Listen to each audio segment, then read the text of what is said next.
Buen día, soy Angelo Cruz y voy a exponer los objetivos y resultados experimentales del experimento del curso de Fundamentos de Electricidad y Magnetismo.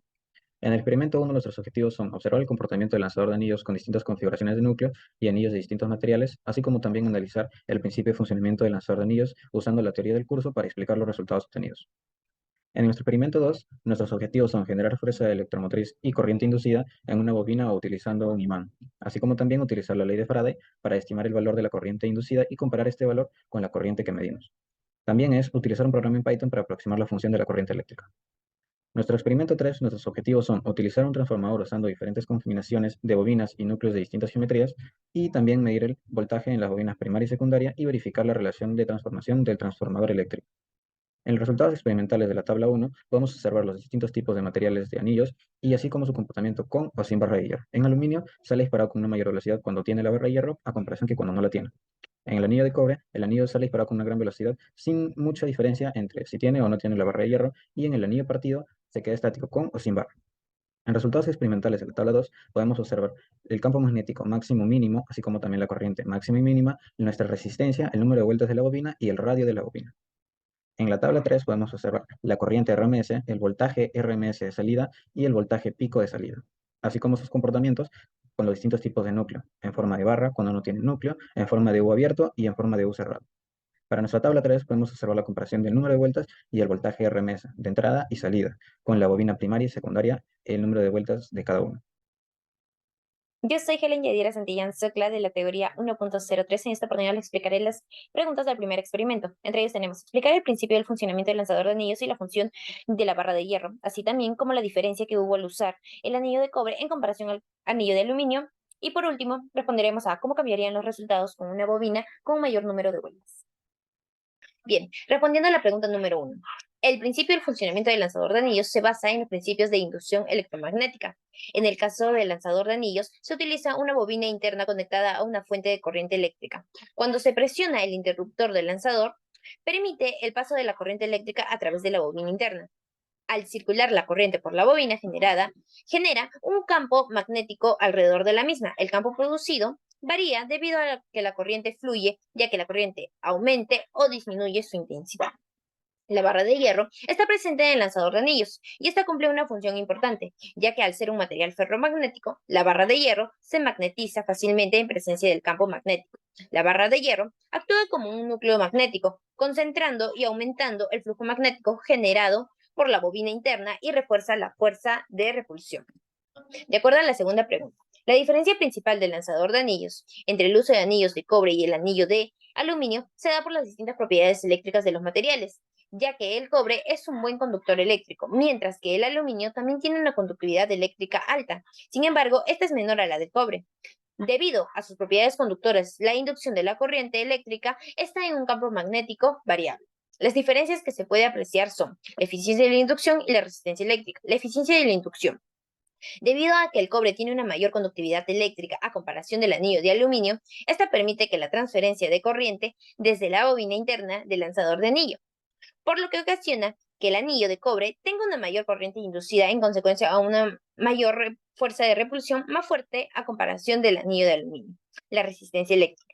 El anillo de cobre, a diferencia del anillo de aluminio, tiene una menor resistencia eléctrica. Esto indica que para una misma longitud de sección transversal del material, el cobre tendrá una menor resistencia al flujo de corriente, a comparación del aluminio, por lo cual este anillo de cobre tendrá una menor caída de voltaje y mayor eficiencia de energía. Esto ocasiona que en el experimento realizado, el anillo de aluminio salga disparada con mayor velocidad, en cambio la del cobre con una gran velocidad. Bien, respondiendo a la pregunta 3. Si la bobina tuviera un mayor número de vueltas en el lanzador de anillos, puede generar cambios en el resultado, tanto para el anillo de cobre como para el anillo de aluminio, debido a que al aumentar el número de vueltas en la bobina, este incrementa su flujo magnético generado por la corriente eléctrica, resultando una mayor corriente inducida en el anillo de cobre y en el anillo de aluminio. En consecuencia, al tener una mayor corriente inducida, significa una mayor repulsión, lo que podría ocasionar un lanzamiento más fuerte del anillo. Así también, cuando esta bobina tiene un mayor número de vueltas, aumenta su eficiencia de transferencia de energía. Esto se debe a que mayor energía desde la fuente de corriente hacia el anillo. Al tener un incremento en el flujo magnético, esta permitirá una mejor inducción de corriente en el anillo, ocasionando que tanto el anillo de cobre como el del aluminio experimenten una mejor eficiencia de transferencia de energía, por lo cual mayor fuerza de repulsión. Pregunta 1 del experimento 2. ¿Por qué al hacer girar el imán se produce una corriente en la bobina? Esto sucede gracias a un fenómeno llamado inducción electromagnética. Gracias a que el imán tiene un campo magnético, genera un flujo magnético en la bobina. Al hacer girar el imán, se genera una variación del flujo magnético. Como podemos ver en las siguientes fórmulas, al tener un flujo magnético variable con respecto al tiempo, obtenemos la fuerza electromotriz, la cual es la que hace mover los electrones y que a su vez es lo que nosotros llamamos una inducción electromagnética. Bueno, ante todo, buen día. Mi nombre es José Iván Cobernuy. Pertenezco a la sección 1.01 del curso de Fundamentos de Electricidad y Magnetismo. Y yo continuaré con esta sección sobre las preguntas del segundo experimento. Para la pregunta número 2 sobre cómo obtener el periodo y la velocidad angular, pues verificamos nuestra tabla de datos y hemos obtenido que nuestro periodo igual a 0.119 segundos. Por ende, nuestra velocidad angular, que está en función del periodo, va a tener que ser igual a 52.8 radianes por segundo. Para la pregunta 3, considerando el valor del flujo magnético igual a campo magnético pico por coseno del ángulo por el área, derivamos esta ecuación y obtenemos el FEM inducido. Para obtener el valor del campo magnético pico, pues se nos brinda una ecuación, la cual va a ser igual a campo magnético máximo menos campo magnético mínimo entre 2. Quiere decir que vamos a tener que considerar el valor del campo magnético como constante y que no incluiremos el número de vueltas para hallar el flujo magnético. La corriente inducida se va a encontrar a partir de la FEM inducida entre la resistencia. Y eso va a ser igual a un valor positivo, que va a ser la velocidad angular por el campo magnético pico, por el área, por el seno del ángulo entre la resistencia. Obtenemos todos esos valores de nuestras variables a partir de los datos que ya anteriormente hemos tenido en la tabla. Y pues por ende vamos a ver que la corriente inducida va a ser igual a la corriente pico por el seno del ángulo. Quiere decir que la corriente pico va a ser igual a la velocidad angular por el campo magnético pico por el área entre la resistencia. La corriente pico, por ende, va a ser igual a 0.667 por 10 a la menos 3 amperios. Comparándolo con el valor máximo de nuestra corriente, va a haber una diferencia de 0.04787 amperios.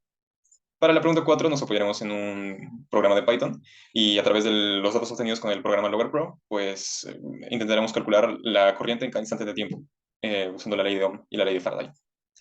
Pues cargamos nuestros datos que estaban guardados en un archivo llamado laboratorio2experimento.txt y parametrizamos el eje X de 1 a 2 segundos. Obtendremos esta gráfica. Luego, a partir de una ecuación que se nos proporciona en el código para obtener una gráfica más precisa, pues vamos a tener que seleccionar nuestros valores y reemplazarlos en 4 parámetros, que son amplitud, frecuencia angular y C y D, que son unas constantes. Esto los vamos a modificar y le vamos a hacer estructura de nuestra ecuación y vamos a escoger los valores para la amplitud, que va a variar desde 0.00145 militeslas como el mayor valor hasta el menor valor, que es 0.0011 teslas. El periodo va a variar de 1.309 segundos hasta 1.2 segundos, que va a ser el mínimo, y el mayor, que va a ser desde 1.325 hasta 1.2, que va a ser el periodo máximo. A partir de esos valores del periodo vamos a hallar la velocidad angular y con eso vamos a obtener los parámetros del valor de B que buscamos conseguir para reemplazar en la ecuación. C va a tomar el valor mínimo posible de esa velocidad angular y D va a tomar el valor máximo posible de esa amplitud. Vamos a obtener esta gráfica y vamos a ver que la amplitud es igual a 0.0011 teslas y que la frecuencia es igual a 52.42137 radianes por segundo, frecuencia angular. Y pues vemos que estos datos se aproximan bastante a los datos que hemos obtenido con el experimento. Por último, para conseguir el valor de la corriente en cada instante de tiempo, utilizaremos la ley de Ohm, que nos indica que la corriente va a ser igual al número de vueltas de la bobina por el área entre la resistencia por el valor del campo magnético primo. Ese valor del campo magnético que anteriormente hemos hallado con todas estas parametrizaciones. Y pues con eso conseguimos el valor de la corriente para cada instante de tiempo. Como ya tenemos ese valor del campo magnético prima, pues por último tendremos esta gráfica, donde la gráfica de azul nos va a representar los datos de la intensidad de la corriente hallada con los datos del experimento, y la gráfica naranja nos va a indicar esta nueva corriente más precisa y con los valores ya parametrizados del campo magnético prima. Gracias. Buenos días, mi nombre es José Luis César Ramírez y pertenezco a la teoría 1.02 del curso Fundamentos de Electricidad y Magnetismo. Continuando con las preguntas del tercer experimento, la primera pregunta: ¿con cuál configuración de núcleo se obtuvieron mejores resultados y por qué? Bien, se obtuvieron mejores resultados con la configuración del núcleo en forma de luz cerrada. En este caso, el mejor resultado dependía del mayor valor de voltaje de salida pico que se haya obtenido, que fue de 3,514 con dicha configuración. Esto depende de diversas razones, entre las cuales está la forma cerrada del núcleo MO, la que evita la dispersión del flujo magnético generado por las bobinas. Al evitar dicha dispersión, permite que el flujo magnético pase directamente a través de la otra bobina, lo que resulta en una mayor eficiencia en la transferencia de energía. Esta forma cerrada del núcleo MO también proporciona cierta protección contra interferencias electromagnéticas externas que podían estar presentes durante la toma de datos en el laboratorio. Al proteger las bobinas dentro del núcleo, se reduce la influencia de campos magnéticos, lo que contribuye a una mejor calidad de transferencia de energía. En este caso, una mayor cantidad de voltaje producida en el voltaje de salida. Para la pregunta 2, debía determinarse la relación de transformación con los valores RMS medido y comparar con la relación de transformación teórica. Recordar que vamos a usar los datos de la segunda tabla del experimento 3, la primera fila, donde tenemos un valor de voltaje de entrada de 1,5 y de salida de 4,92. La relación de transformación va de voltaje primario sobre voltaje secundario, 1,5 sobre 4,92, lo que se aproxima a 0,305.